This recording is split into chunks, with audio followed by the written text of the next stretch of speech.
क्या हाल है मेरे दोस्तों। देखिए पिछले क्लास में हम लोग पढ़े थे क्या चीज के बारे में, पॉलिटी क्लास 8 के बारे में। हम लोग शुरुआत किए थे कि भारत का संविधान कैसा, आखिर संविधान बनाने के पीछे कारण क्या है। पेन का पेन पेन देखिएगा। हाँ, तो संविधान बनाने का कारण क्या है, हमने संविधान के बारे में जाना, उसको आधा हम लोग पढ़ा चुके हैं, आधा आप लोग भी जान चुके हैं कि संविधान होता क्या है, संविधान में कौन कौन भूमिका निभाते हैं और संविधान बनाने के पीछे कारण क्या है, आखिर संविधान क्यों बनाया जाता है। तो संविधान इसलिए बनाया जाता है कि देश और राज्य को चलाने के लिए, देश और राज्य को चलाने के लिए। पेन एक बार देख लीजिएगा। चलिए मिल गया। तो देश और राज्य के चलाने के लिए जो क्या चाहिए, एक लिखित जो दस्तावेज होता है उसी को संविधान कहते हैं। जैसे कि आप जाते हैं शादी ब्याह का साटा कराने, साटा का मतलब समझते हैं, जैसे कि उसको कहने जाते हैं कि मेरा इतना तारीख का शादी है, आप फलाने तारीख पे फलाने चीज लेके आइएगा, कैमरा हो जाए, बाजा हो जाए, डीजे हो जाए। वैसे ही संविधान है कि कब क्या करना है और कौन सा डिसीजन लेना है, वही हमको संविधान बताता है। हम लोग पार्ट 1 इसका पढ़ चुके हैं कि संविधान क्या होता है, कैसे काम करता है, ये सब हम लोग पढ़ चुके हैं। अब हम लोग को इसमें क्या पढ़ना है कि आखिर भाई संविधान का जरूरत क्यों पड़ा, ये जो संविधान है उसका जरूरत क्यों पड़ा, संविधान के रचयिता कौन है। तो बाबा साहेब भीमराव अंबेडकर है, बीपी मनन है और राजेंद्र प्रसाद है संविधान सभा के अध्यक्ष, बहुत सारे लोग हैं। आगे हम लोग को बताता है कि संविधान तो बन गया, लेकिन क्या संविधान हमारे भारत में जो बना है क्या वही संविधान अमेरिका में भी फॉलो होगा। तो नहीं, आपका जो संविधान बना वो आपका यहाँ लागू होगा। अच्छा, एक बात और है कि भारत में क्या प्रधानमंत्री सबसे बड़ा है, पीएम सबसे बड़ा है, सीएम सबसे बड़ा है या डीएम सबसे बड़ा है। तो सबसे बड़ा अगर इस सबको भी देखा जाए तो सबसे बड़ा क्या है, डीएम सबसे बड़ा। ये सबसे भी बड़ा क्या है, हमारा संविधान का, क्योंकि संविधान हम लोग का सर्वोच्च है। हम लोग जो डीएम भी बनते हैं तो उसमें हम लोग को क्या कार्य करना है, कैसे। पेन का अलग कलर कर दे, चलिए कोई बात नहीं, पेन का कलर अलग कर दे रहा है। ब्लैक चलेगा ना, ब्लैक ठीक रहेगा ना। चलिए तो ब्लैक कर दिए। तो अभी हम लोग कहाँ थे कि आखिर भाई पीएम डीएम सीएम इनमें कौन बड़ा कि संविधान बड़ा। अगर ऑप्शन न जाए तो संविधान बड़ा, क्योंकि संविधान इस देश में जो है ना सबसे सर्वोच्च माना गया। संविधान के अनुसार ही हम लोग क्या करते हैं, सारे कार्य करते हैं। जैसे कि आप शादी ब्याह भी करते हैं तो संविधान के अनुसार करते हैं। आपका जो क्या है हिंदू मैरिज एक्ट सुने होइएगा, आपका जो क्या है सीसीसी समान नागरिक संहिता, और भी बहुत सारा चीज है जो कि आपके संविधान के अंतर्गत ही सारा चीज हो रहा है। अगर आप गांव में चले जाइए और संविधान का नाम लीजिए, चलिए संविधान का नाम लीजिए, इनका है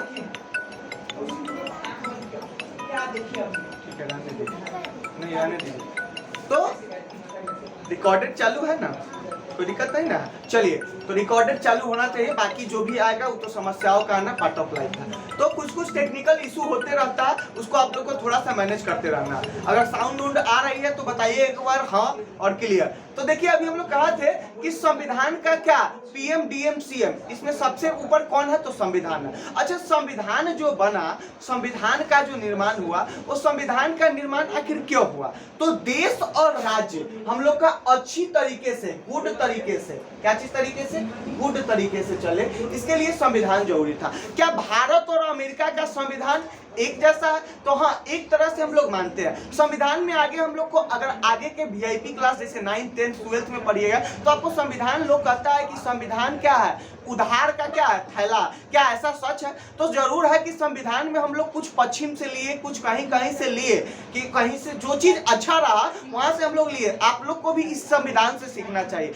कि जहां भी दोस्तों में जाए, बहुत सारा कॉलेज भी आप लोग अभी करते होइएगा, कॉलेज में जाए, आप मंदिर गए, तो सब जगह निगेटिव पॉजिटिव दोनों है। जैसे कि बायर जो आया है, ये बायर का जो कनेक्शन है दो तरह से आता है। एक क्या आता है पॉजिटिव और एक निगेटिव, एक प्लस और एक माइनस। अब आपको उसमें एक्सेप्ट करना है कि आपको प्लस लेना है या माइनस लेना है, कोई दिक्कत नहीं। उसी तरह संविधान है। पिछले क्लास में हम लोग ये सब पढ़ लिए थे, कहाँ तक पहुंच गए थे, तो किसी देश को संविधान की जरूरत क्यों पड़ती है हम लोग पढ़ लिए थे, क्योंकि उसमें देश में अच्छी तरह से कि नेपाल में हम लोग संविधान का शासन के बारे में पढ़ लिए थे, कैसे वहाँ आंदोलन हुआ। और हम लोग क्या पढ़ लिए थे कि कैसे क्रिकेट का खेल, जैसे कि किसी का संख्या कम रहता है, लड़कियों की संख्या क्या करते हैं, फुटबॉल में किसी का संख्या, लड़की को मन है फुटबॉल खेलने का, लड़का का मन है क्रिकेट खेलने का, लड़का का संख्या क्या है ज्यादा है, लड़की का संख्या कम है। और मास्टर संख्या के कारण क्या करता है, लड़का का बात मान लेता है, लड़की को बात नहीं मानता। अब संविधान का एक और हम लोग को जरूरत समझाया था कि आखिर संविधान का जरूरत क्यों। तो पता है संविधान का जो जरूरत इसलिए भी है क्योंकि संविधान के अनुसार कोई क्या हो, निरंकुश न हो जाए, उस पर अंकुश लगाने का काम करता है। अंकुश का मतलब क्या होता है, लगाम।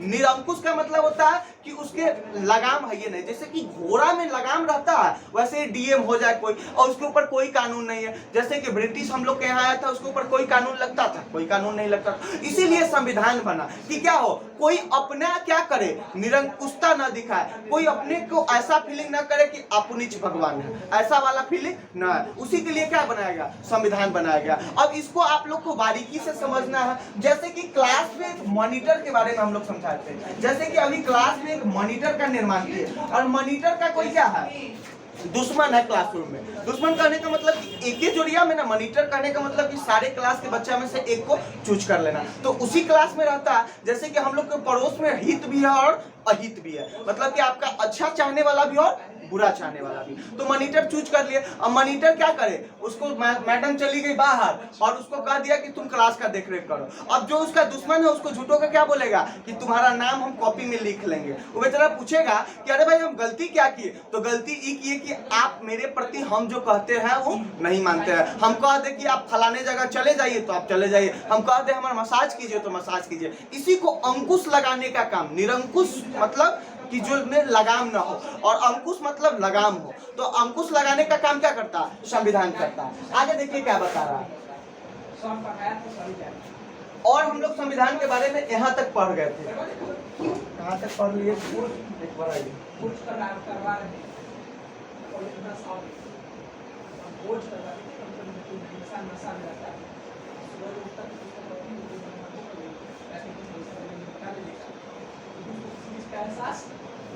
देखिए हम लोग कहाँ तक पढ़ लिए थे, तो संविधान में हम लोग पढ़ लिए थे संविधान क्यों होना चाहिए, इसका तीसरा महत्वपूर्ण कारण हम लोग पढ़ लिए थे। यहाँ से हम लोग पढ़ने वाले थे, यहाँ से हम लोग पढ़ने वाले थे कि आखिर संविधान जो है, आइए उदाहरण देखेंगे कि क्या हो, मूलभूत नियम। संविधान में कुछ क्या है, मूलभूत नियम है और भी बहुत सारा चीज है, फंडामेंटल राइट, मौलिक अधिकार। मतलब कि आप जो भी अच्छा एक क्वेश्चन पहले आप लोग बता दीजिए कि कानून बड़ा कि संविधान बड़ा। गांव में जाइएगा तो कहता है कानून का हाथ क्या होता है, लंबा होता है। अच्छे कानून बड़ा कि संविधान बड़ा, तो आप क्या कहिएगा, कानून बड़ा कि संविधान बड़ा, तो संविधान बड़ा, क्योंकि संविधान में ही कानून कैसे बनता है उसको लिखा गया। जैसे कि कानून, अच्छा एक बात बताइए, क्या कानून जगह के अनुसार चेंज होता है, कानून जगह के अनुसार चेंज होता है, होता है। कैसे कि जैसे कि आप मान के चलिए बिहार में कानून क्या है कि आप क्या कीजिए, शराब बंद है, शराब मत पीजिए। लेकिन आप यही बिहार के बगल उत्तर प्रदेश में चले जाइए तो वहाँ कोई प्रतिबंध नहीं है, वहाँ आप शराब पी सकते हैं। और भी ऐसा बहुत सारा कानून है जो क्या कर सकते हैं, कहीं पे क्या हो लागू होता है और आगे है उस कानून का उल्लंघन होता है। जैसे कि मान के चलिए 18 साल के कम उम्र को, यानी कि जो एडल्ट आप मूवी देखते होइएगा तो उसमें एक लिखा होता है कि इस मूवी को 18 वर्ष के अधिक के बच्चे देखे। लेकिन कुछ ऐसे भी मूवी होते हैं जो सब देखते हैं। वैसे ही क्या होता है, गाड़ी चलाने का एक नियम है कि 18 वर्ष के बाद आपको क्या मिल जाएगा, लाइसेंस मिल जाएगा। लेकिन जो 18 वर्ष से कम है उस पर क्या होगा, कानूनी कार्रवाई किया जाएगा, कोई दिक्कत नहीं। आइए अब निम्नलिखित उदाहरणों से जुड़े मूलभूत नियमों से तालिका को भरे। इसके जरिए इस बात को दोहराए कि लोकतांत्रिक समाजों में संविधान इतनी महत्वपूर्ण भूमिका क्यों निभाती है। आपको पता है कि भारत एक लोकतांत्रिक देश है, यानी कि डेमोक्रेसी देश है। और लोकतांत्रिक देश है तो लोकतांत्रिक देश में जो है ना, संविधान की क्या भूमिका है। नेपाल में लोकतंत्र के लिए चले आंदोलन की सफलता के बाद वहां के लोगों ने एक नया संविधान अपनाया। अब वहां के लोग क्या अपना लिया, एक नया संविधान। ये ऐसे आदर्श है जिनसे पता चलता है कि हम किस तरह की शासन व्यवस्था में रहना चाहते हैं। यानी कि हमारा शासन व्यवस्था कैसा है ये कौन बताता है, संविधान बताता है। कोई दिक्कत नहीं।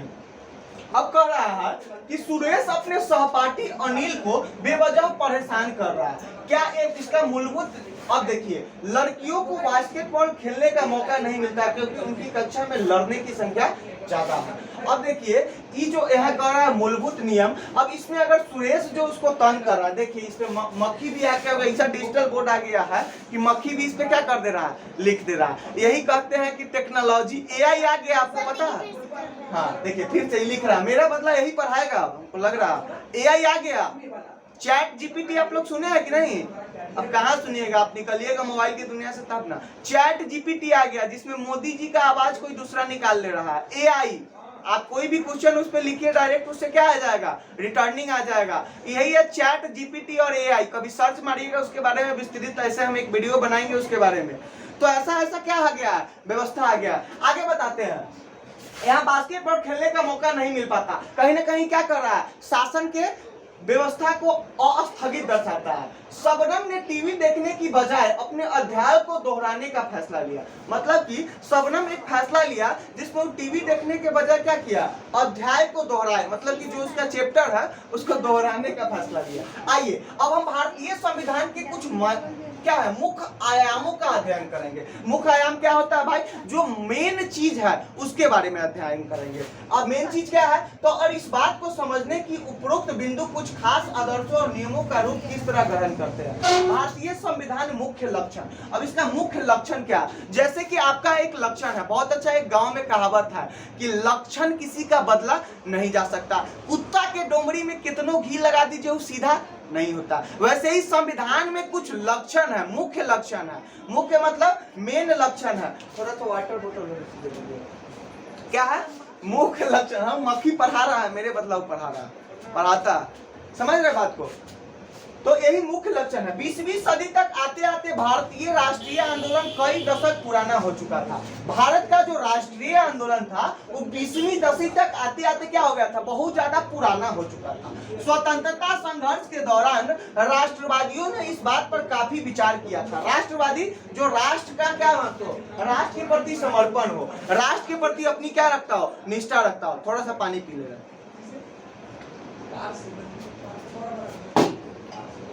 आइए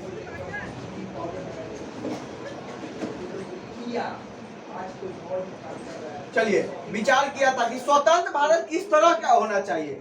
ब्रिटिश शासन के अंतर्गत उन्होंने जिन नियमों को मानना पड़ता था वे उन्होंने खुद नहीं बनाए थे। अब जैसे कि आप पे कोई आपका नियम बना दे, आपके पड़ोस वाला आके आप पे नियम बना दे कि आप सुबह उठिए, आप सबसे पहले जाके मेरा गाय दूधिए, फिर सुबह गाय दूध के मेरा सब्जी लाने जाइए, फिर मेरा खाना बनाइए। तो ये आपके ऊपर कोई क्या बना रहा है, दूसरा नियम बना रहा है। और जब दूसरा नियम बनाता है तो आप उसको कैसे मानिएगा।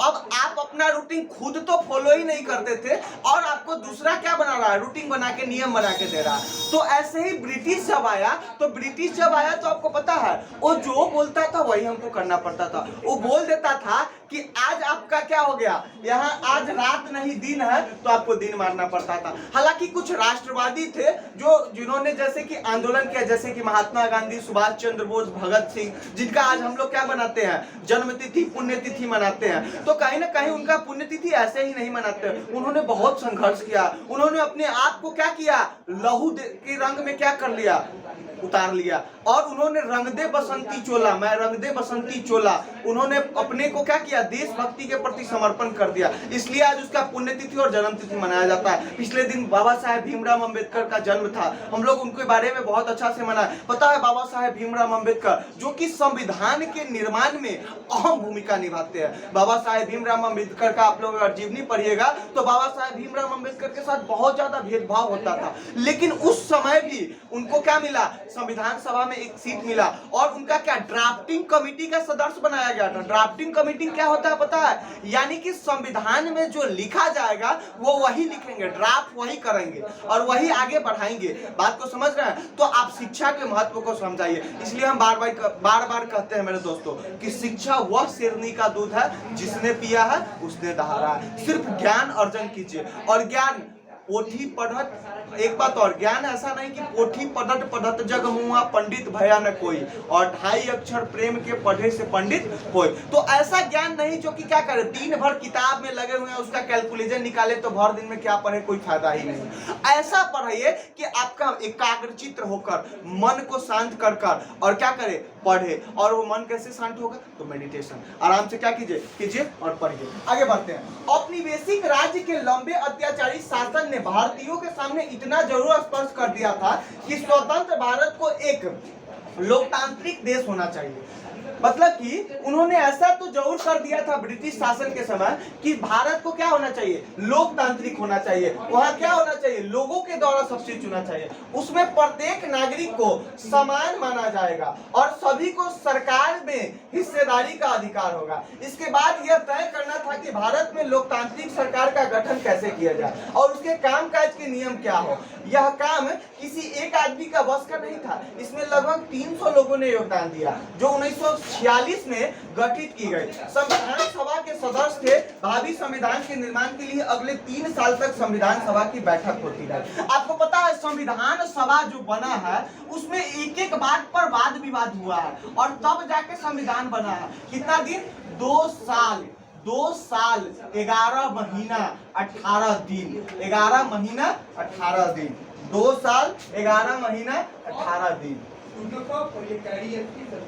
देखिए 2 साल 11 महीना 11 मंथ और 18 दिन, कहीं ना कहीं 3 साल के आसपास संविधान सभा का गठन हुआ। यानी कि 300 सदस्य इसमें थे। कितने सदस्य थे, 300। कितने, 300। और वो 300 लोगों ने वाद विवाद के जरिए कहां पे क्या होना चाहिए था, क्या राजवालों का विलय हुआ, कैसे क्या हुआ, आगे चल के जो क्या थे, जमींदारी था, जमींदारी उन्मूलन हुआ, कैसे लोगों के पास क्या पहुंचे, गरीबों का क्या हो, थोड़ा सा कल्याण हो, ये सब देखते हुए संविधान हुआ। किसी के साथ समानता हो, भेदभाव ना हो, किसी के साथ क्या हो, ऐसा ना हो कि जाति, धर्म, लिंग, भाषा, संप्रदाय आधार पर भेदभाव हो, सभी को क्या हो, समान अधिकार हो, कोई भी कुछ भी बन सकता है, स्वतंत्र है, पीएम, सीएम, डीएम, राष्ट्रपति कोई भी बन सकता है। ये कहीं ना कहीं कहां से आया, संविधान से आया। अब 1946 से आप 2 साल 11 महीना 18 दिन मिलाइएगा तो आपको 1946 से 1947, 1948 और तब जाके फिर 1949 आता है। यानी कि और उसके बाद यानी कि नवंबर में हम लोग का संविधान बनकर क्या हो जाता है, तैयार हो जाता है। नवंबर में क्या हो जाता है, संविधान तैयार हो जाता है। कितना नवंबर को, तो हम लोग को पता है 26 जनवरी गणतंत्र दिवस, यानी कि 26 नवंबर के दिन संविधान बन के तैयार हो जाता है। लेकिन 2 महीना उसके बाद फिर 26 जनवरी, क्या 26 जनवरी से हम लोग का संविधान क्या हो जाता है, लागू हो जाता है। और उसी के उपलक्ष्य में हम लोग गणतंत्र दिवस मनाते हैं। कौन सा दिवस मनाते हैं, गणतंत्र दिवस, कहीं ना कहीं रिपब्लिक डे और इंडिपेंडेंस डे यानी कि स्वतंत्रता दिवस। आप समझ रहे हैं, आगे बढ़ते हैं। आगे देखिए क्या बताता है। अब देखिए हम लोग बाबा साहेब भीमराव अम्बेडकर को पढ़ेंगे। बड़ी उपलक्ष्य की बात है कि अभी क्या चल रहा है, बाबा साहेब भीमराव अम्बेडकर का आप लोग डेट ऑफ बर्थ बता दीजिए। सिर्फ इतना बता दीजिए कि कब उनका जन्म हुआ था। तो आपको पता है कल ही के दिन, यानी कि बीते हुए कल, आज कितना तारीख है, आज हो गया 14 तारीख, 13 तारीख का उनका जन्म हुआ था। आज कितना तारीख है, 15 तारीख है, भूल गए थे। तो 15 तारीख है तो कितना तारीख को हुआ होगा, 14 तारीख को। 14 तारीख को आप लोग क्या कीजिए, इसको याद कर दीजिए। 14 क्या चल रहा है, अप्रैल। अब देखिए आगे क्या बता रहे हैं बाबा साहेब। डॉक्टर अंबेडकर को भारतीय संविधान का जनक कहा जाता है। जनक का मतलब क्या होता है, जैसे कि सीता माता का नहीं कहता है राजा जनक, यानी कि सीता का पिता, यानी कि भारतीय संविधान का पिता किसको कहा जाए, किसको कहा जाए, तो बाबा साहेब भीमराव अंबेडकर का, एक दलित परिवार से आए थे। आपको आगे बताते हैं। आइए, डॉक्टर अंबेडकर का विश्वास था कि संविधान सभा में उनकी हिस्सेदारी से अनुसूचित जातियों को संविधान के प्रारूप में कुछ सुरक्षात्मक व्यवस्था मिली है। मतलब कि जो अनुसूचित जाति है उनका थोड़ा क्या मिला, सिक्योरिटी, सुरक्षा मिला है। आइए, लेकिन उन्होंने यह भी कहा था कि भले ही कानून बन गए हो, अभी भी अनुसूचित जातियां बेफिक्र नहीं हो सकती, क्योंकि इन कानूनों का संचालन स्वर्ण हिंदू अधिकारियों के हाथों में ही है। इसलिए उन्होंने अनुसूचित जातियों से आह्वान किया कि वे सरकार के अलावा लोक सेवाओं में भी बढ़ चढ़कर शामिल हो। लोक सेवा मतलब कि सरकार में तो हो ही, लोक सेवा में क्या आता है, आप आईएएस आ जाए, मतलब कि जनता का भी सेवा हो। किसको बोला, अनुसूचित जाति को आईएएस। इसीलिए कहता है आईएएस जो शब्द है ना, इस सबको मन को भाता है। आपको पता है, ऐसे ही स्वतंत्रता सेनानी में आपको पता होगा कि उस समय भी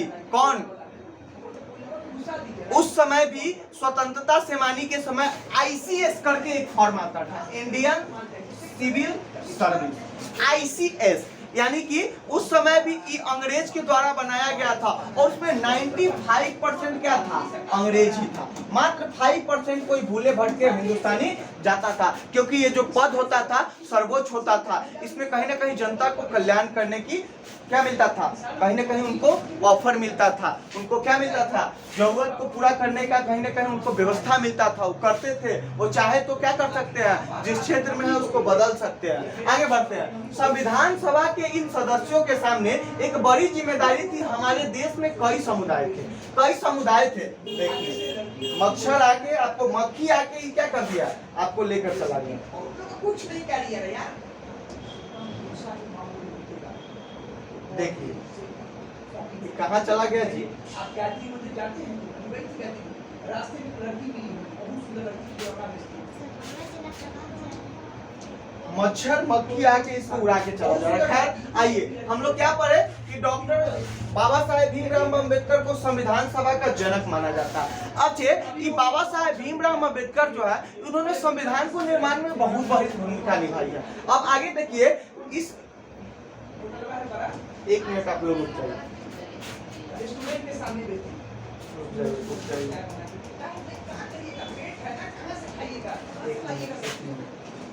एक मिनट आप लोग टाइम दीजिएगा, फिर से पीडीएफ को अपलोड करते हैं।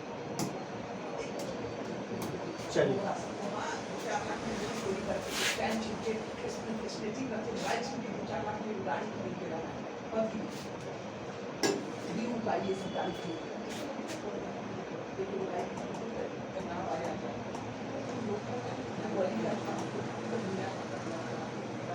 देखिए यहीं पे हम लोग थे, ये हम लोग पढ़ लिए थे कि क्या है भारतीय संविधान के मुख्य लक्षण। बाबा साहेब भीमराव अम्बेडकर के बारे में पढ़ लिए थे कि क्या है बाबा साहेब भीमराव अम्बेडकर। संविधान सभा को क्या बोला जाता है, इनका जनक बोला जाता है। क्या बोला जाता है, जनक बोला जाता है। आगे देखिए क्या बोल रहा है।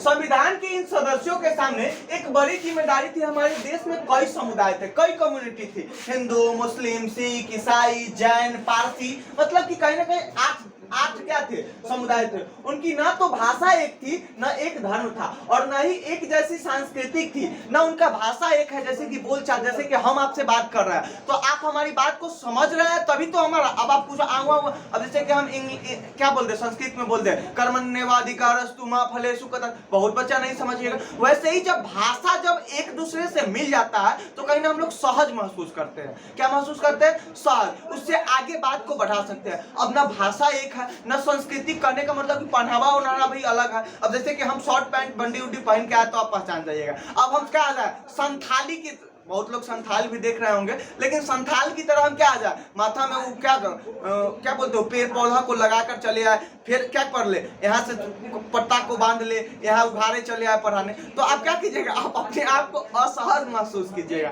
यानी कि सांस्कृतिक पहनावा ओढ़ावा भाषा हम लोग को क्या बना देता है, सहज बना देता है। हम दोनों एक दूसरे से क्या करते हैं, समझ सकते हैं, और खान पान अलग हो जाए। अब जैसे कि आपको पता है पिछले दिन हम कहाँ गए थे, पिछले दिन जब आप गोवा जाइएगा तो गोवा में अगर नॉनवेज नहीं खाते हो तो आपको बहुत दिक्कत हो जाएगा। और जब गोवा गए थे तो वहाँ अधिकतर 90% वहाँ क्या है, क्योंकि समुद्र का किनारे है, 90% लोग मछली खा रहे थे। अब भाई हम वहाँ ब्राह्मण आदमी पहुंच गए, अब वहाँ मछली खाए तो खाए कैसे।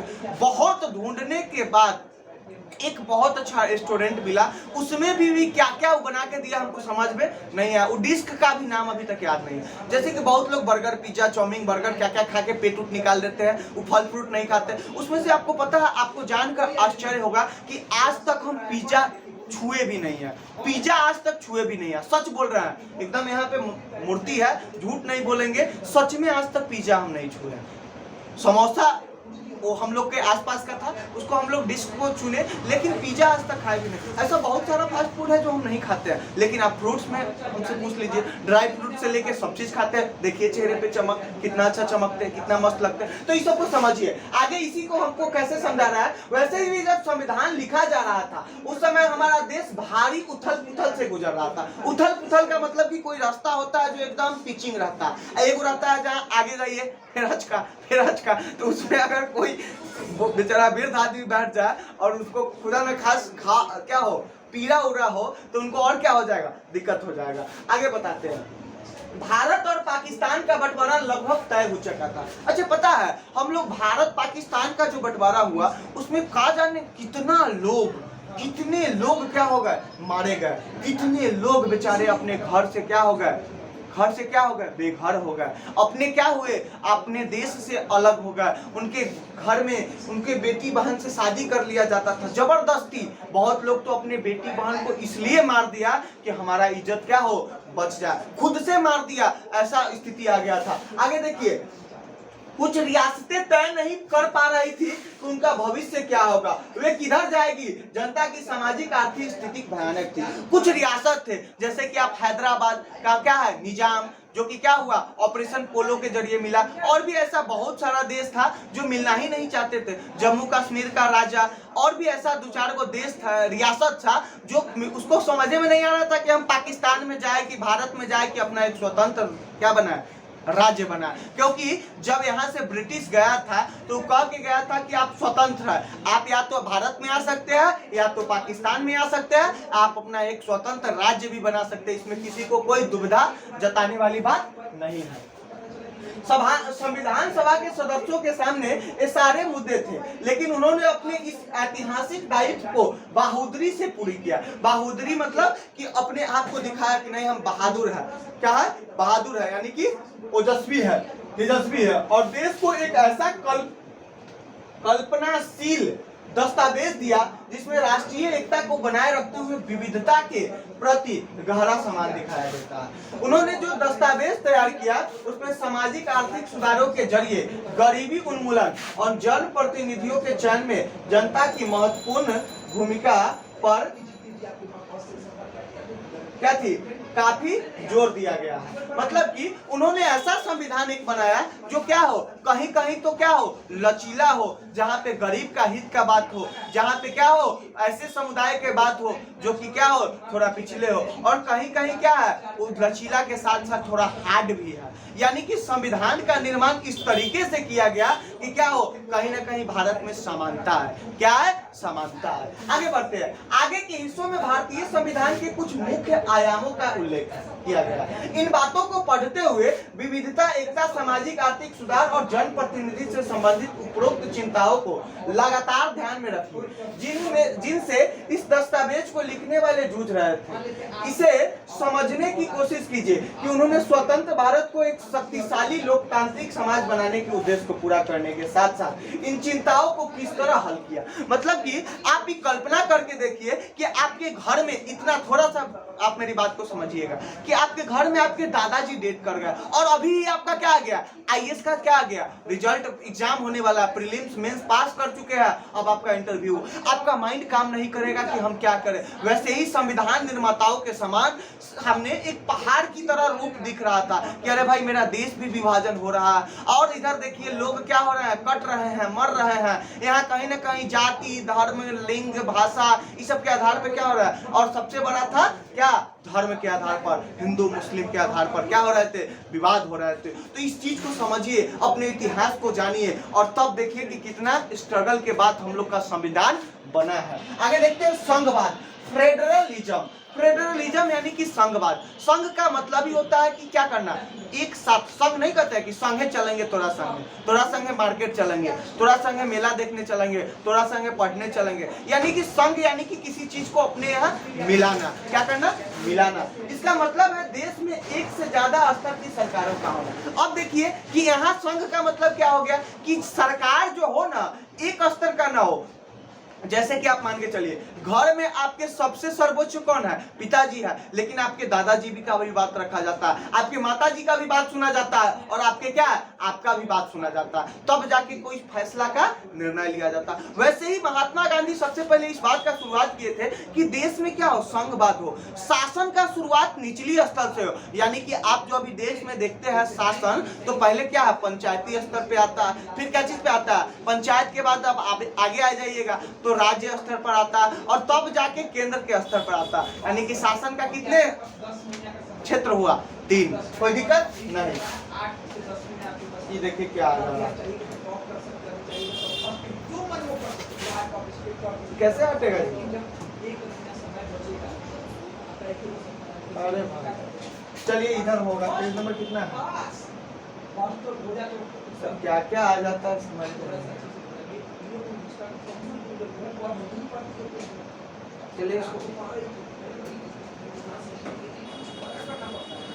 चलिए अब हम लोग यहाँ थे, इसको ऐसे ही पढ़ लेते हैं। इसका मतलब है कि पेज कहाँ बर्बाद। चलिए हम लोग संघवाद पे थे।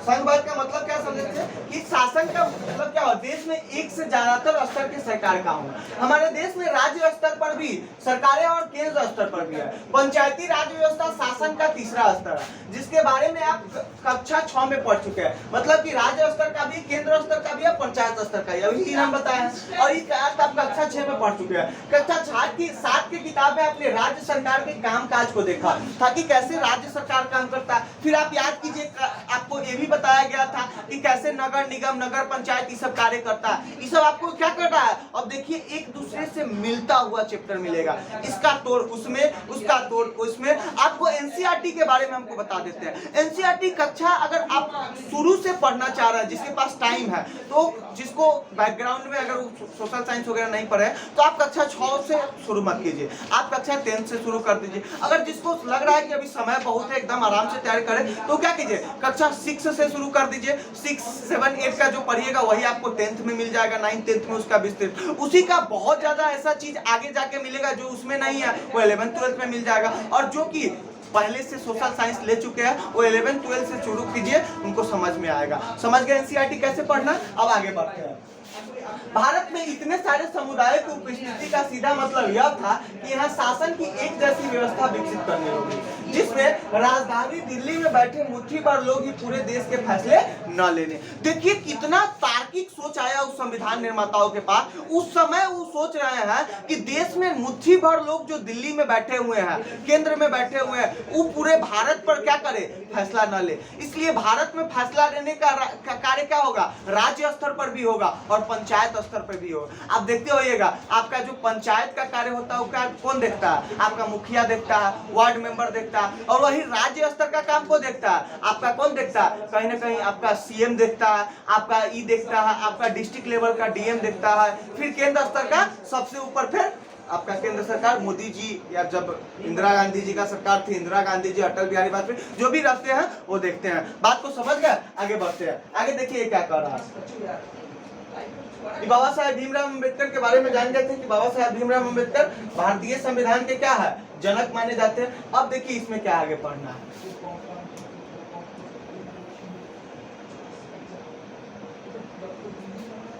आगे कह रहा है, जब संविधान सभा ने सार्वभौमिक वयस्क मताधिकार के सिद्धांत को स्वीकृति दी, तो सभा के सदस्य ए.के. अय्यर ने कहा था कि यह कदम आम आदमी और लोकतांत्रिक शासन की सफलता में गहरा आस्था का होता है और इस विश्वास पर आधारित है कि वयस्क मताधिकार के जरिए लोकतांत्रिक सरकार की स्थापना ज्ञानोदय लाएगी। यह आम आदमी के कुशलक्षेम जीवन स्तर, सुविधा और बेहतर जीवन स्थिति को प्रोत्साहन देगी। अब देखिए, सार्वभौमिक वयस्क मताधिकार। आपको पिछले क्लास में भी हम लोग चर्चा किए थे कि सार्वभौमिक वयस्क मताधिकार क्या होता है। मतलब कि एक निश्चित एज के अनुसार, ऐसा नहीं कि आपके पास पैसा कितना है, आप कौन से जाति से बिलोंग करते हैं, आप कौन सा धर्म से बिलोंग करते हैं, आप कितना पढ़ल है, उससे उसको कोई मतलब नहीं है। सार्वभौमिक वयस्क अधिकार मतलब कि आपके जन्म से 18 वर्ष, जो कि शुरू में 18 नहीं 21 वर्ष था, जो कि 66वां संविधान संशोधन के द्वारा उसको 18 साल किया गया, और 18 साल करके क्या किया गया, उसको सार्वभौमिक वयस्क मताधिकार घोषित किया गया। और कहीं ना कहीं इसको जब A.K. अय्यर साहब है वो कह रहे हैं कि जो आम जनता के लिए जो ये फैसला है ना, बहुत बड़ा फैसला है। यानी कि आपके वोट, जब आपके मोदी जी आपके अनुसार चल रहे हैं, लेकिन आजकल का जो शासन व्यवस्था है, आजकल का जो क्या चुनाव चल रहा है, किसी के घर अगर नेता आ जाए तो उसको क्या करते हैं, उसको नवाबशाही की तरह उनको क्या करते हैं, उनके साथ फोटो खींचते हैं, उनका क्या करते हैं, अभिनंदन करते हैं, उनका वंदन करते हैं। उनको ऐसा लगता है कि मेरे यहाँ फरिश्ता की तरफ में भगवान आ गया।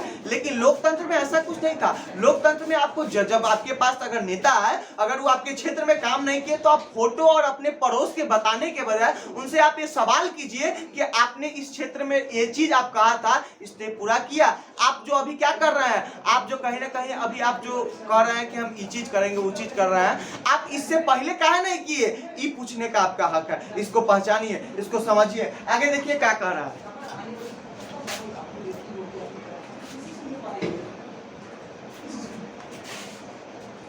नीचे चित्र में दर्शाया गया है कि लोग अपना वोट डालने के लिए कतार में खड़े हैं। देखिए कितना उत्साहित है।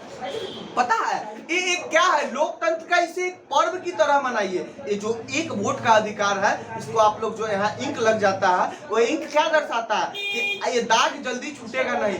आप जब भी वोट दीजिए, आप जब भी वोट देने जाइए, सोचिए कि हम जिसको वोट दे रहे हैं कहीं वो क्रिमिनल तो नहीं ना है, कहीं वो हमारे जो क्षेत्र में बन जाएगा तो ऐसा तो नहीं है कि बन गया उसके बाद चेहरा भी नहीं दिखाएगा, कि वो विकास करेगा, हमारे बाल बच्चों को उससे क्या फायदा होगा। अपने उस वोट को पहचानिए और तब जाके वोट दीजिए, क्योंकि उन्होंने हमें संविधान के द्वारा जो क्या है, डॉक्टर भीमराव अंबेडकर हो और क्या हो, बीपी मनन हो, राजेंद्र प्रसाद हो, ये सब मिलकर हमको एक क्या दिए हैं, हम लोग के लिए ही प्रावधान लाया गया था कि नॉर्मल आदमी अपने आप को दबा कुचला महसूस न करे। आप अपने का एक वोट उसका क्या निर्धारण कर देगा, जीत और हार में निर्धारण कर देगा। बात को आगे समझते हो, आगे बढ़ते हैं।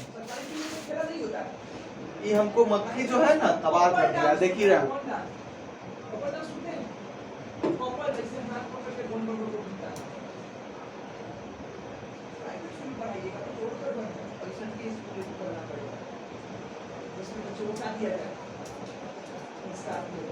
बच्चे को क्या सिखाया जाए, पहले पढ़ाई से पहले उसको बताया जाए जीवन में क्या डांस करवाएगा आपके बच्चों को। ये देख लिए क्या हुआ, कैसे खड़े हैं, मतलब कि दिखा रहा है Austin ji 1966 the Indian constitution cornerstone of a nation, Clarendon press Oxford. मतलब कि छापा है, इन्हीं के द्वारा ये छापा गया है। 1966 का ये क्या है फिगर आपको हम दिखा रहे हैं। बात को समझ रहे हैं। और कहीं ना कहीं इस तरह जाके हम लोग का क्या हुआ, संविधान सभा का निर्माण हुआ, और इतने स्ट्रगल के बाद जाके हम लोग इस संविधान को पाए हैं। तो इस संविधान की भूमिका को पहचानिए और संविधान के बारे में पढ़िए, तो पढ़िए, उसको लागू कीजिए, उसको फॉलो कीजिए और उसको क्या कीजिए, आगे बढ़ाइए। तभी जाके हम लोग का संविधान जो हम लोग के लिए बनाया है, डॉक्टर भीमराव अंबेडकर हो या बाबा साहेब क्या हो, भीमराव अंबेडकर हो या पंडित जवाहरलाल नेहरू हो या कोई भी जो हम लोग के लिए इतना किए हैं, उनके लिए भी हम लोग का दायित्व है कि अपने वोट को पहचाने। आगे अपने वाणी को बढ़ाते हुए आइए हम लोग पढ़ेंगे कि कैसे संविधान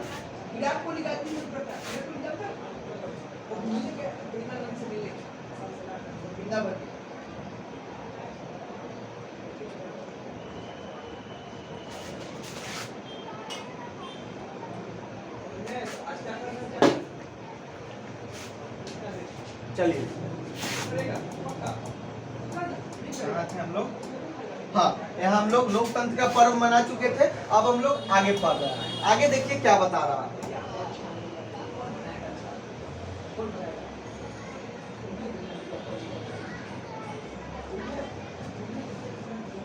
आइए आगे क्या बता रहा है।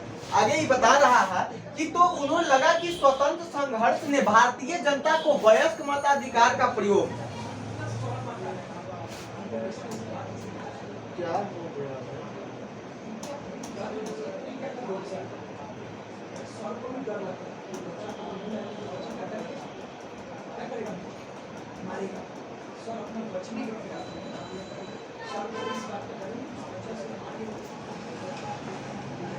यही हम लोग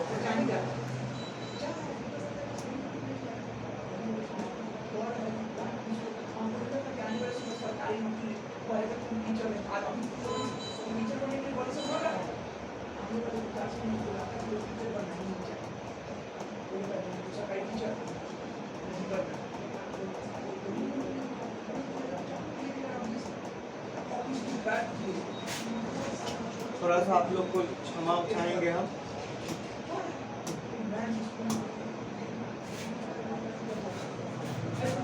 तब तक आप लोग एक बार उसको रिवीजन कर लीजिए।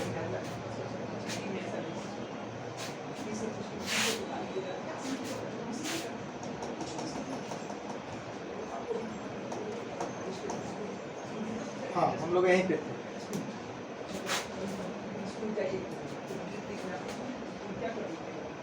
देखिए, अब हम लोग को कह रहा है कि उन्हें लगा कि स्वतंत्रता संघर्ष ने भारतीय जनता को वयस्क मताधिकार को प्रयोग करने के योग्य बना दिया।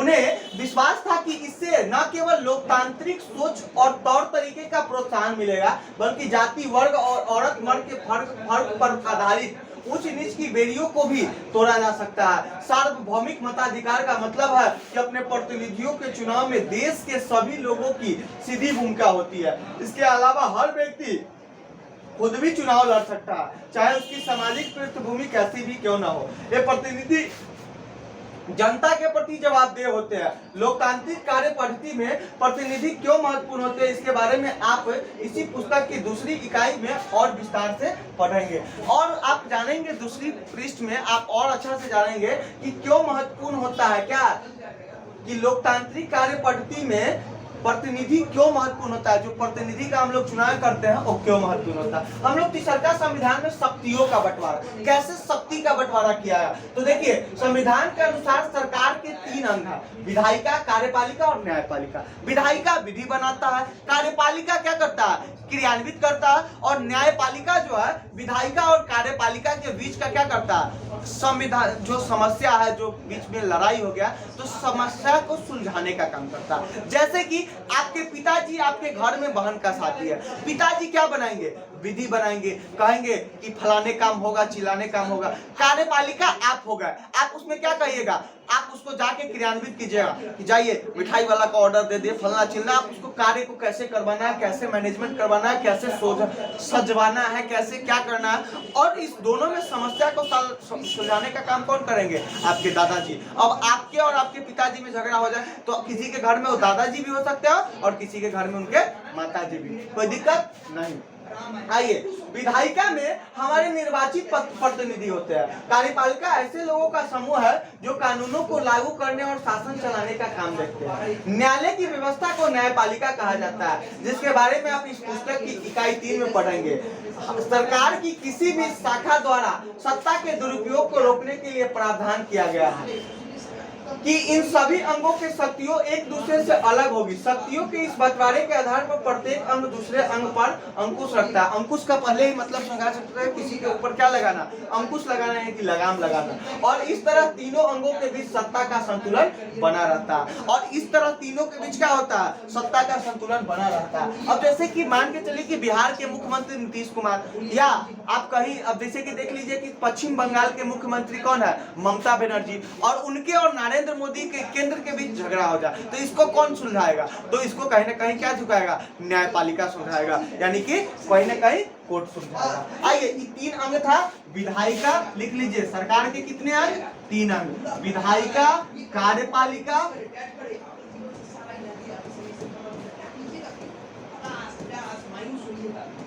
और तीसरा नंबर पे लिख लीजिए न्यायपालिका, विधायिका, कार्यपालिका और न्यायपालिका। कौन पालिका? न्यायपालिका। अब ये 3 अंग है जो सरकार में क्या बनाता है, अपने सरकार का ये 3 ही प्रमुख अंग है। अब आप लोग हमको ये कमेंट करके बताइए, जब आप लोग आईएएस बन जाइएगा, क्या बन जाइएगा, तो इस सरकार के कौन से अंग में से आइएगा? आप कौन से अंग में से आइएगा कमेंट करके बताइए। हम तो बता देंगे, लेकिन आपसे हिंट्स दे रहा है कि आप क्या कीजिए, बताइए। आप बताइए कि कौन सा इसमें अंग कार्यपालिका, सॉरी आंसर ही बोला गया, कार्यपालिका इसका क्या होगा, आप अंग बनिएगा। संविधान सभा के सदस्य को भय था कि कहीं कार्यपालिका इतनी ताकतवर न हो जाए कि विधायिका के प्रति अपने दायित्वों की उपेक्षा ही करने लगे। इस आशंका को ध्यान में रखते हुए सभा ने ऐसे कई प्रावधानों को संविधान में शामिल किया जिनके जरिए शासन की कार्यकाली शाखा द्वारा की जाने वाली कार्रवाइयों को सीमित और नियंत्रित किया जा सके। मतलब कि ऐसा बहुत सारा प्रावधान है कि अगर निरंकुश कोई हो जा रहा है तो उसके ऊपर अंकुश लगाया जा सकता है। जैसे कि घोड़ा अपने क्या हो गया, जा रहा है तेजी से, लेकिन जैसे ही आप उसका क्या घिसते हैं, ऐसे उसका रस्सी घिसते हैं, वो अंकुश लग जाता है, उसको यहाँ दर्द होता है और वो रुक जाता है। अपने शिक्षक के साथ चर्चा करें कि राज्य और सरकार के बीच क्या फर्क होता है।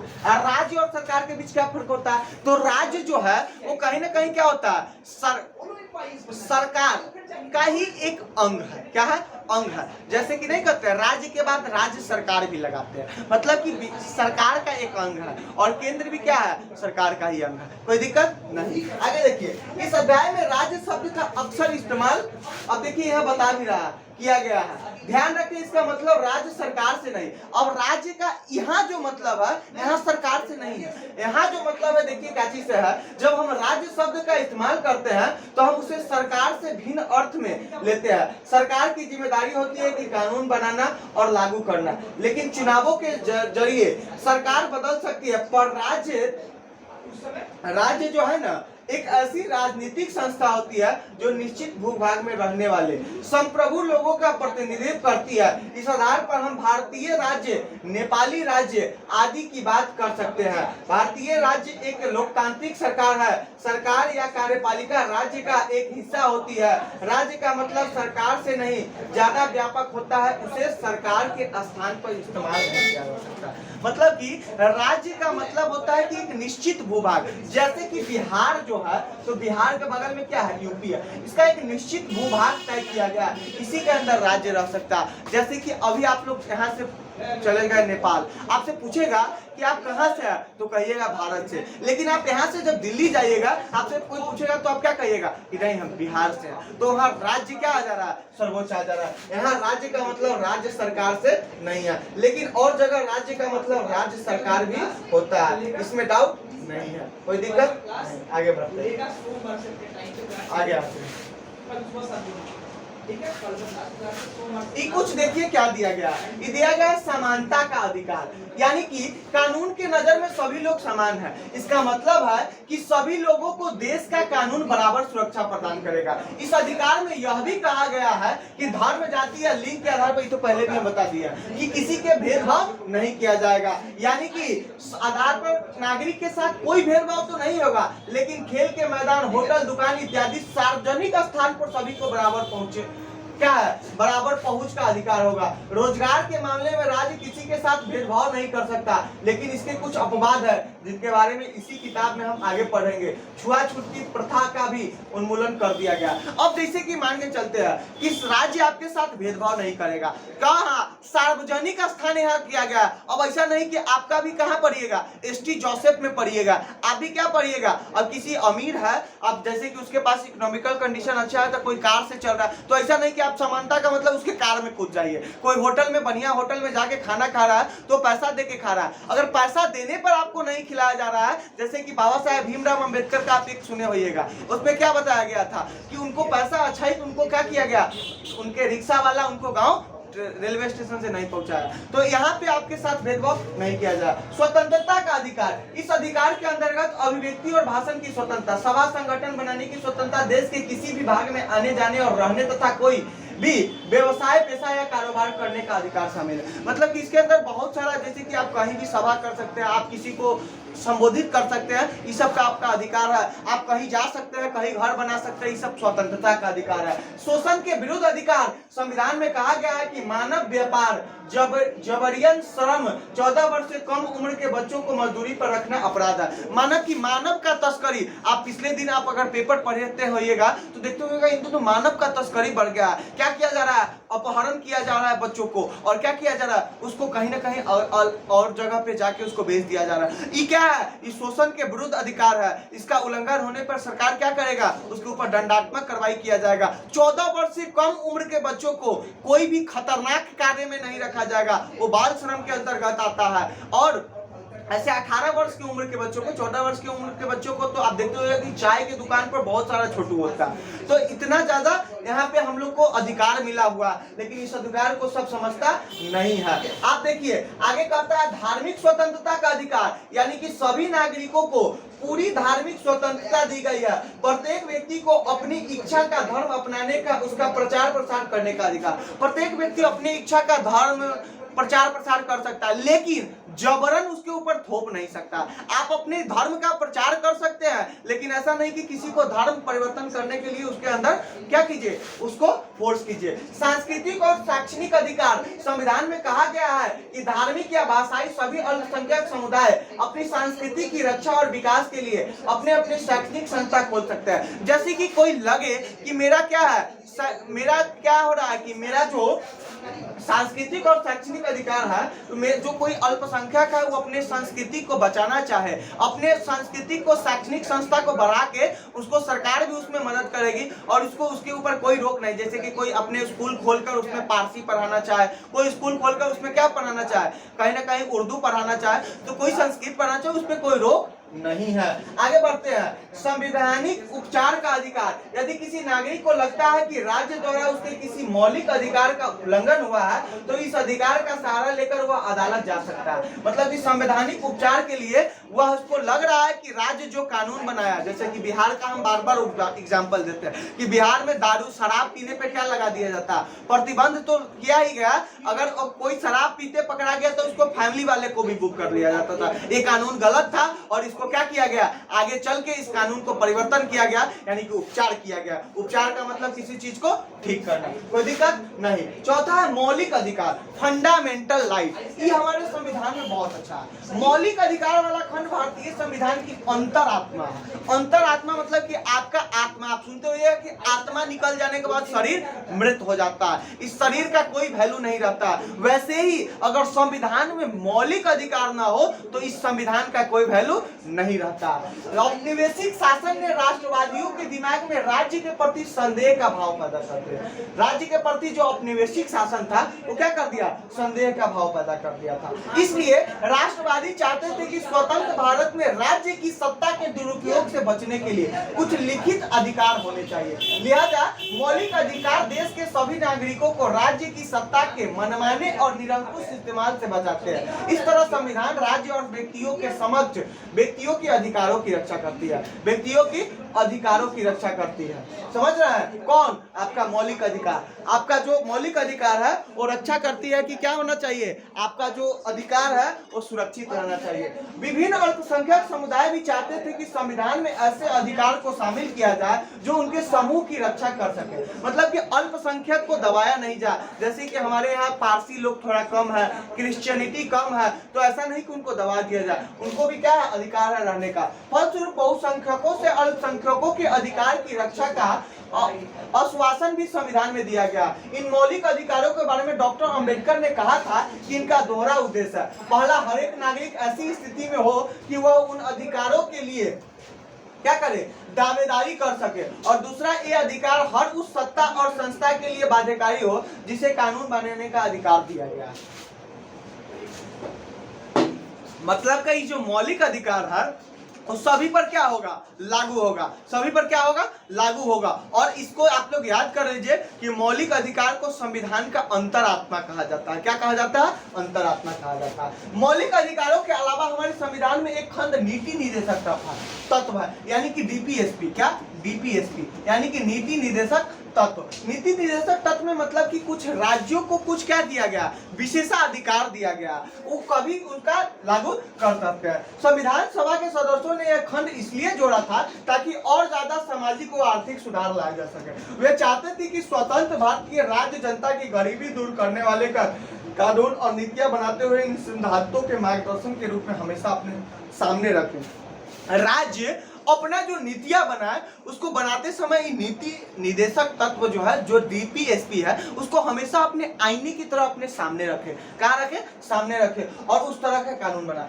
निम्नलिखित परिस्थितियों में से कौन सा मौलिक अधिकारों का उल्लंघन हो रहा है? यदि 13 साल का एक बच्चा कालीन के कारखाने में मजदूरी करता है, क्या इसमें मौलिक अधिकार का उल्लंघन है? यदि किसी राज्य का कोई नेता दूसरे राज्य के लोगों को अपने राज्य में काम करने से रोकता है, क्या वो मौलिक अधिकार का उसका उल्लंघन है? बिल्कुल नहीं है। यदि किसी जन समूह को राजस्थान में तेलुगु माध्यम का स्कूल खोलने की अनुमति नहीं दी जाती है, यानी कि कोई ऐसा जन समूह है जिसको राजस्थान में तेलुगु जो भाषा बोला जाता है उसको स्कूल खोल रहे थे, क्या उसका मौलिक अधिकार का हनन है? नहीं है। यदि सरकार सशस्त्र बलों में कार्यरत किसी अधिकारी को इसलिए पदोन्नति नहीं दे रही है क्योंकि यह अधिकारी महिला है, तो ये कहीं ना कहीं उसके साथ क्या हो रहा है? मौलिक अधिकार का उल्लंघन हो रहा है, क्योंकि किसी के महिला और पुरुष के आधार पर उसके साथ भेदभाव नहीं होना चाहिए। क्या होना चाहिए? भेदभाव नहीं होना चाहिए। आगे बढ़ते हैं। आगे देखिए, धर्मनिरपेक्षता। धर्मनिरपेक्षता का बहुत आदमी मतलब समझ लेता है कि धर्मनिरपेक्षता का मतलब होता है कि हम धर्म माने ही नहीं, लेकिन ऐसा नहीं है। धर्मनिरपेक्षता का मतलब होता है कि धर्म से एक डिस्टेंस बना के रखे। क्या बना के रखे? डिस्टेंस बना के रखे। धर्मनिरपेक्षता राज्य वह होता है जिसमें राज्य अधिकृत रूप से किसी भी धर्म को राजकीय धर्म के रूप में बढ़ावा नहीं देता। आपको पता है, आप किसी भी राज्य में चले जाइए, वहां कोई भी विशेष प्रकार का धर्म को विशेष दर्जा नहीं दिया गया। ऐसा नहीं कि मुस्लिम को वहां ज्यादा मान दिया जाएगा और हिंदू को कम दाना दिया जाएगा। संविधान सभी धर्म को क्या मानते हैं? बराबर मानते हैं, यानी कि उनसे धर्म निरपेक्ष हो रहा है, यानी कि उनसे एक निश्चित दूरी बना रहा है, उनसे एक निश्चित दूरी तय करके रखते हैं। कौन? राज्य। बढ़ावा नहीं देता। इसके बारे में हम अगले अध्याय में और विस्तार से पढ़ेंगे। अब आप इस बात को समझने लगे होंगे कि कभी कभी देश का इतिहास यह तय कर देता है कि देश का संविधान कैसा होगा। बिल्कुल, जैसे कि हम लोग जो संविधान का निर्माण किए थे वो कुछ सिचुएशन में किए थे। हम लोग क्या किए थे? कहीं ना कहीं 200 साल तक अंग्रेज यानी कि ब्रिटिश का गुलाम रहे थे, और जब ब्रिटिश का गुलाम रहे थे तो गुलाम रहने के कारण हम लोग बहुत सारा परेशानी को झेले थे। यानी कि वो आदमी क्या सुख का एहसास करो जिन्होंने दुख ही नहीं झेला, और जो दुख झेला, जैसे कि आप तार के पंखा जब हाँक के रात में सोते थे, उस समय से अगर आप एसी में पहुंचते हैं तो उस समय याद कीजिएगा तो आपको ज्यादा खुशी मिलेगा। वैसे ही हम लोग 2 साल तक क्या थे? कहीं ना कहीं क्या थे? गुलामी के जंजीर से बंधे थे। और उसके बाद जब हमारे ऊपर खुद से बना हुआ संविधान का निर्माण हुआ तो कहीं ना कहीं हमारे लिए बड़ी ही सौभाग्य की बात थी। इसी को यहाँ बताया जा रहा है। देखिए, संविधान उन आदर्शों को तय करने में एक महत्वपूर्ण भूमिका निभाता है जिन्हें हम अपने देश और अपने प्रतिनिधियों के जरिए साकार करना चाहते हैं। जिस तरह फुटबॉल के नियम बदलते हैं, खेल बदल जाता है, उसी तरह जिन देशों के संविधान में भारी बदलाव आ जाते हैं वहां देश का बुनियादी स्वरूप भी बदल जाता है। आप सुने होंगे कि संविधान में बदलाव होता है, यानी कि संविधान का भी क्या हो जाता है?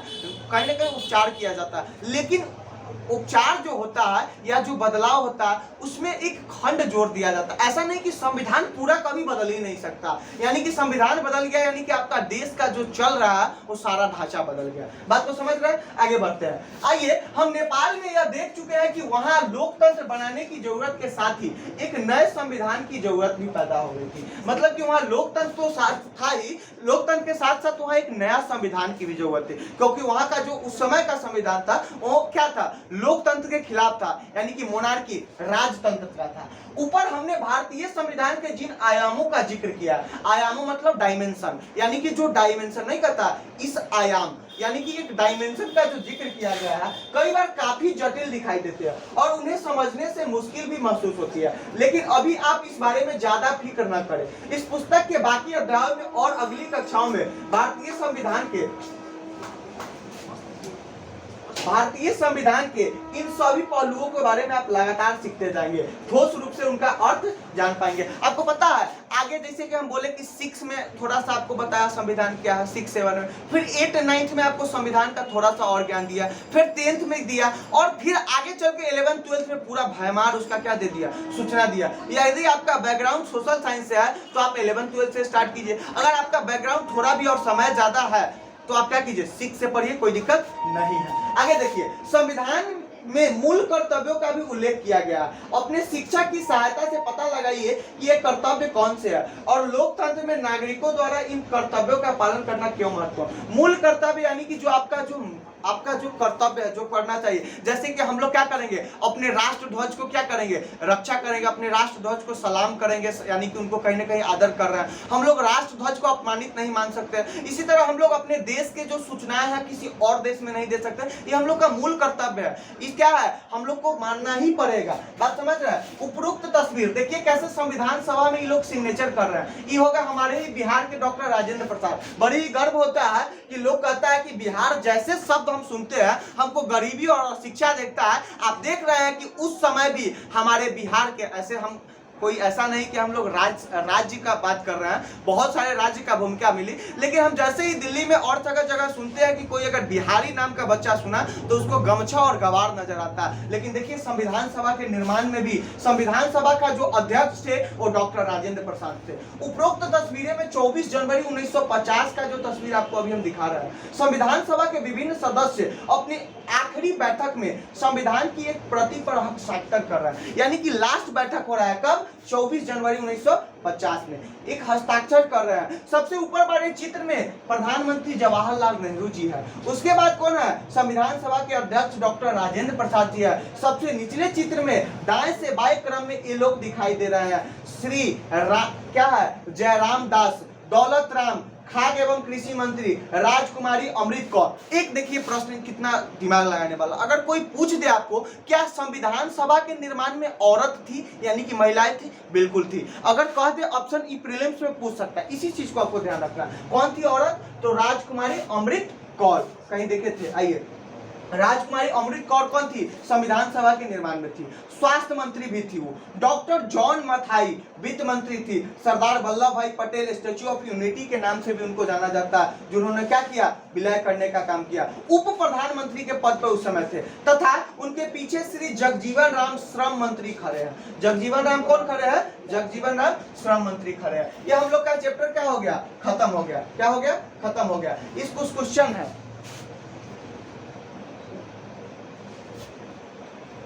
क्या है, कुछ क्वेश्चन है।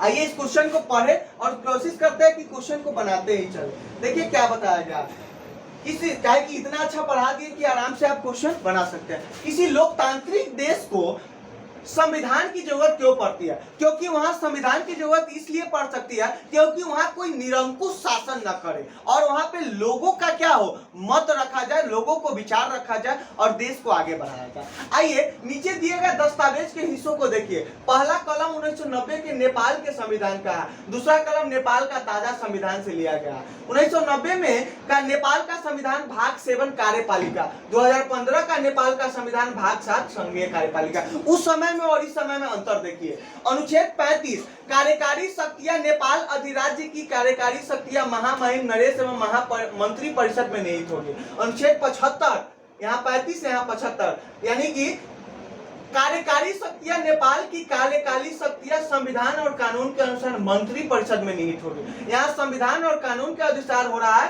तो यहाँ कहीं ना कहीं किसके साथ हो रहा है, नेपाल के अधिराज्य, यहाँ का उनका जो राजा है, राजा को अधिराज्य से वहां संबोधित किया गया। और कार्यकारी शक्तियां महामहिम नरेश एवं मंत्री परिषद में निहित होगी। नेपाल के इन दोनों संविधान में कार्यकारी शक्ति के उपयोग में क्या फर्क है दिखाई देता है। इन बात को ध्यान में रखते हुए क्या आपको लगता है कि नेपाल को एक संविधान की जरूरत है, क्यों, क्योंकि वहां जो शासन है वो संविधान के अकॉर्डिंग नहीं हो रहा है, कहीं ना कहीं अधिराज्य के अकॉर्डिंग हो रहा है। इसलिए आपको क्या करना, वहां संविधान की जरूरत थी जो कि 2015 में नया संविधान बनकर तैयार होगा। अगर निर्वाचित प्रतिनिधियों को किसी शक्ति पर कोई अंकुश न होता तो क्या होता। अब जैसे कि मान के चलिए अगर कोई निर्वाचित प्रतिनिधि है, जैसे कि कोई अभी आप संसद का चुनाव चल रहा है लोकसभा का, उसमें कोई सांसद बन गया, अगर उस पे अंकुश न लगाया जाए यानी कि लगाम नहीं लगाया तो क्या होगा, तो उसको अंकुश लगाना जरूरी है। क्या है, जरूरी है। और उसी के लिए क्या बनाया गया, संविधान में उसके प्रावधान भी किए गए। कोई दिक्कत नहीं लगाते तो निरंकुश हो जाते।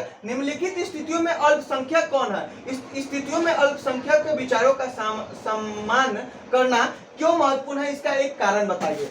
एक स्कूल में 30 शिक्षक हो और उनमें से 20 पुरुष है, यानी कि अल्पसंख्यक कौन है, 30 शिक्षक है जिसमें से 20 को पुरुष है, तो पुरुष की संख्या बहुसंख्यक हो गया, महिलाओं की संख्या अल्पसंख्यक हो गया। आगे देखिए, एक शहर में 5% लोग बौद्ध धर्म को मानते हैं, यानी कि 95% और सब धर्म को मानते हैं। और एक कारखाने में के भोजनालय में 80% कर्मचारी शाकाहारी है, तो 20% मांसाहारी है, यानी कि अल्पसंख्यक कौन हो गया, मांसाहारी हो गया। यानी कि 50 विद्यार्थियों की कक्षा में 40 विद्यार्थी संपन्न परिवार से है, यानी कि 10% जो है वो क्या है, कहीं ना कहीं गरीबी से जूझ रहा है, तो अल्पसंख्यक क्या हो गया, गरीब हो गया। देखिए फिर क्या हो गया, आगे देखिए, मुख्य आयाम। नीचे दिए गए बॉक्स कॉलम में भारतीय संविधान के मुख्य आयामों की सूची दी गई है। दूसरे कॉलम में प्रत्येक आयाम के सामने 2 वाक्यों लिखिए, आपकी राय में यह आयाम क्यों महत्वपूर्ण है। संघवाद, संघवाद मतलब कि शासन का शुरुआत क्या हो, एक स्तर पर ना हो, निचली स्तर से शुरू हो, यानी कि पंचायत, राज्य, तब केंद्र। आराम से लिख सकते हैं 2 लाइन। अब देखिए मौलिक अधिकार, मौलिक अधिकार मतलब कि मौलिक अधिकार को हम लोग संविधान का अंतरात्मा भी कहते हैं, जो कि क्या है, हमें बताता है कि क्या मेरा अधिकार है और इसका उल्लंघन होने पर हम लोग कहां जा सकते हैं। संघीय शासन पद्धति, संघीय शासन पद्धति मतलब एक साथ हम लोग क्या करेंगे, आगे बढ़ेंगे और एक साथ हम लोग आगे इसका निर्माण करेंगे। एक क्या दिया गया है, भारत का नक्शा दिया गया। क्या दिया गया, भारत का नक्शा दिया गया, भारत की राजनीतिक मानचित्र। उन भारतीयों राज्यों के नाम लिखिए जिनकी सीमाएं निम्नलिखित पड़ोसी देश से लगी है, बांग्लादेश, भूटान, नेपाल, ये सब आप लोग कर लीजिएगा। इसमें ये कुछ शब्द संकलन है। मनमानापन, जब सब कुछ किसी के व्यक्तिगत फैसले, माने कि मनमानापन तो ऐसे भी आप बता सकते हैं, मन माना, हमको जो मन करेगा सो करेंगे, मन माना, अपने मन के अनुसार चलना। आदर्श मतलब कि किसी को हम लोग आइडियल मानते हैं, जैसे कि हम लोग स्वामी विवेकानंद को क्या मानते हैं, आइडियल मानते हैं। और किसी को अगर बात आगे बढ़ाए तो हम लोग भगवान राम को क्या मानते हैं, आइडियल मानते हैं। हम लोग भगवान श्री कृष्ण को क्या मानते हैं, आइडियल, मतलब कि उसके जैसा आप बनना चाहते हैं तो क्या हो गया, आदर्श हो गया। और भारतीय राष्ट्रीय आंदोलन मतलब कि देखिए, भारतीय राष्ट्रीय आंदोलन का उदय 19वीं सदी में हुआ। ये थोड़ा सा आप लोग पढ़ लीजिएगा, हम इसका सीधे आपको बता दे रहे हैं। 19वीं सदी में हुआ था। इस आंदोलन में हजारों मर्द औरत ब्रिटिश शासन से लोहा लेने के लिए एकजुट हो गए थे। यह आंदोलन 1947 में क्या है, 1947 में भारत की आजादी को क्या करता है, परिणित हुआ। इसी वर्ष को की इतिहास की पाठ्य पुस्तक में इस आंदोलन को क्या कहा जाता है, आप और अच्छी तरह से जानेंगे। ये मतलब कि भारत के लिए आंदोलन हुआ 1947 में, भारतीय राष्ट्रीय आंदोलन, यानी कि हमारा क्या हो, राष्ट्र के लिए जो आंदोलन हुआ वह भारतीय राष्ट्रीय आंदोलन। राज्य व्यवस्था यानी कि पॉलिटी, हमारा देश कैसे पॉलिटी सिस्टम से काम करेगा उससे राज्य व्यवस्था करता है। संप्रभु, इस अध्याय के संदर्भ में स्वतंत्र जनता को संप्रभु कहा जाता है। जो जनता स्वतंत्र है उसको क्या कहेंगे, नहीं कहते हैं। हमारे संविधान में भी अगर प्रस्तावना वाला पेज पढ़िएगा तो उसमें संप्रभु देश का नाम लिया गया, संप्रभु, यानी कि आप क्या है, स्वतंत्र। मानव व्यापार यानी कि आप किसी को क्या कर रहे हैं, जबरदस्ती कहीं बेच दे रहे हैं, यानी कि बिना उसके पूछे, जैसे कि ऐसा नहीं कि आप उसको लड़की को ही बेच सकते हैं, लड़का के भी आप जाके किसी दुकान वाले से बेच दिए, कहे कि आप इससे कमाइए, तो ये क्या हो गया, मानव व्यापार हो गया। आइए, निरंकुशता का मतलब होता है कि उसमें कोई अंकुश लगाने वाला नहीं है। इसका मतलब सत्ता के अधिकारों को क्रूर एवं अन्यायपूर्ण इस्तेमाल से है, मतलब कि जो सत्ता को गलत तरीके से इस्तेमाल कर रहा है उसको ही क्या बोलेंगे, निरंकुश बोलते हैं। इसी तरह हम लोग का इस चैप्टर कक्षा 8 का पार्ट 1 और पार्ट 2 में खत्म हो गया। पहले पार्ट 1 देखिए, क्या कि चैप्टर बड़ा था, और पार्ट 2 जाके देखिए, और तब जाके ये चैप्टर क्या हो गया, खत्म हो गया। आपको आशा करते हैं बहुत अच्छा से चैप्टर समझ में आया होगा। अगले चैप्टर हम लोग इससे भी अच्छा से समझेंगे, और इससे अच्छा से समझने के साथ साथ क्वेश्चन आंसर के साथ अब हम लोग पढ़ रहे हैं। तो आशा करते हैं कि आपको बहुत मजा आया होगा। क्या कीजिए, वीडियो को अगर अच्छा लगे तो थोड़ा सा मेहनत को देखते हुए इसको आगे बढ़ाइए, इस मुहिम को चलने दीजिए, क्योंकि आप जब नहीं कीजिएगा तो मुहिम आगे बढ़ेगा नहीं। और अच्छी चीज को प्रमोट करना सीखिए। मिलते हैं नेक्स्ट वीडियो में। बहुत बहुत शुभकामनाएं, मंगल कामनाएं, धन्यवाद।